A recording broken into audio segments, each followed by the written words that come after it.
આખલા પર એસિડ છાંટવાની ઘટના બની છે। રખડતા આખલા પર અજાણ્યા શખ્સોએ એસિડ છાંટ્યું હતું તેમજ નાસી છૂટ્યા હતા। એસિડ છાંટતા શ્રીરામ ગૌ સેવા સમિતિના સભ્યોએ ઘટના સ્થળે પહોંચી અને ઘાયલ આખલાને સારવાર અર્થે ખસેડ્યો હતો। તો બીજી તરફ આ અંગે કમલાબાગ પોલીસ સ્ટેશનને પણ જાણ કરવામાં આવી હતી।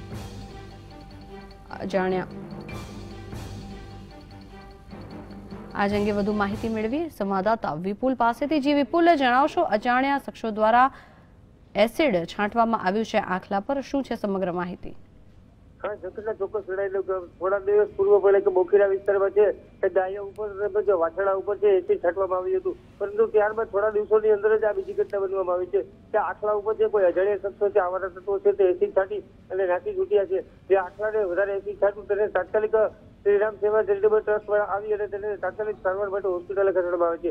અને આ અંગેની જાણ છે એ તાત્કાલિક કમલાબાગ પોલીસ સ્ટેશનને કરી છે અને કમલાબાગ પોલીસ સ્ટેશન દ્વારા છે આ અંગેની કોણ એસિડ છાંટી ગયું છે તેની તપાસ હાથ ધરી રહી છે। સંગ્રામ જી, ખૂબ ધન્યવાદ આપનો સમગ્ર માહિતી બદલ। તો અજાણ્યા શખ્સો દ્વારા આખલા પર એસિડ છાંટવામાં આવ્યો હતો। પોરબંદરમાં બનવા પામી છે આ ઘટના, જેમાં પોરબંદરના એક આખલા પર અજાણ્યા શખ્સો દ્વારા એસિડ છાંટવામાં આવ્યું હતું।